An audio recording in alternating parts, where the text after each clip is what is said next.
Meron din si Mrs. dito ng mga variety ng cactus. Yan, so hindi lang tayo gaano familiar sa mga tawag ba dito. So ito daw yung ito naman yung dark purple cactus, mga brother. So purple kasi yung color niya. Then ito naman yung tamarind. Yan, tamarind cactus, mga brother. Napakaganda. So kulay purple. Then ito naman yung isang variety, yung mga tinik-tinik, mga brother. Napakaganda. Itong isang cactus, ito naligaw, mga brother. Ang ganda. Yan, ito yung Bobby cactus. Bobby cactus. Brother, ito naman isang variety uli ng cactus. Ito yung tinatawag na coral cactus. So, meron itong kakaiba na kulot. Yan, mga brother, mapapansin mo yung kulot yung kanyang pinaka-petals at malakorales na struktura na resulta ng isang natural na mutasyon na tinatawag na crested growth. Yan, mas gusto nito na mas maliwanag at hindi direktang liwanag, ngunit kaya niyang tiisin ang buong araw. Yan, so hindi mo na gaano kailangan ng tubig dito. Diligan lamang kapag ang lupa ay ganap ng tuyo upang maiwasan ang pagkabulok ng ugat. Yan, ito yung coral cactus, mga brother. Yung isang variety, ito naman yung Montrose apple cactus. Ang cactus na ito ay kilala sa kakaiba at irregular na at sculptural na anyo sa paglaki nito, na tila kulot at may gulugod sa halip na may traditional na tuwid na mga tadyang. Ang mga lamang ito ay karaniwang mabagal lumaki at nabubuhay sa maliliwanag na direktang sikat ng araw, kaya kailangan lamang diligan kapag ang lupa ay ganap na tuyo. Brother, ito naman yung pincushion cactus.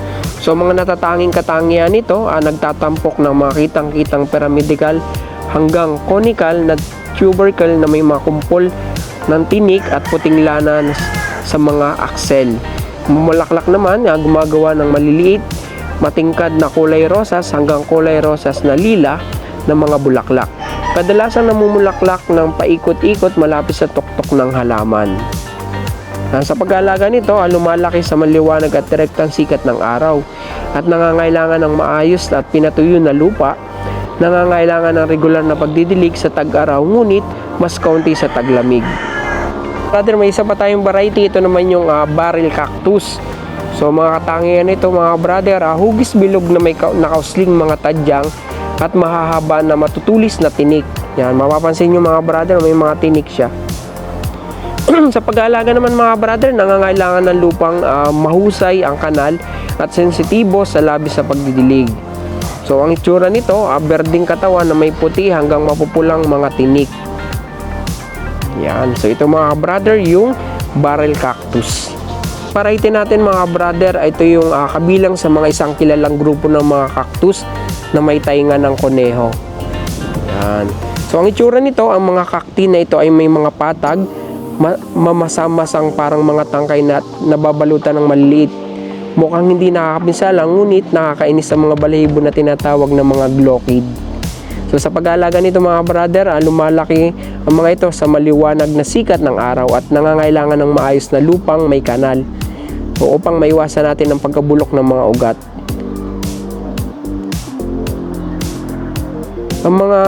Ang mga ito, mga brother, ay mga sikat na halamang bahay dahil sa kanilang kakaiba at segmentadong hugis. Sa side na to, mga brother, meron din dito siyang tanim. Ito naman yung mga snake plants. Maraming klase din yan ng variety ang snake plants, mga brother.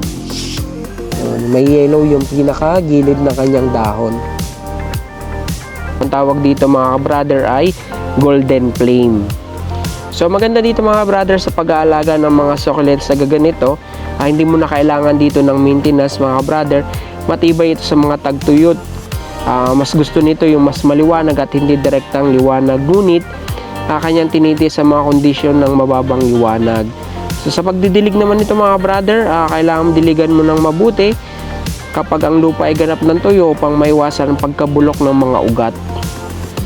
Yan, sa paglilinis naman, sa hangin, kilala ito na nakakatulong sa paglilinis ng hangin sa loob ng bahay. Kaya kalimitan mga ka-brother, yung mga snake plants sa loob ng bahay yan nilalagay. Tapos madali lang magpadami nito mga ka-brother. Magitan ng pinagpuputulan ng dahon o paghahati. Yan. Ito yung golden flame snake plants.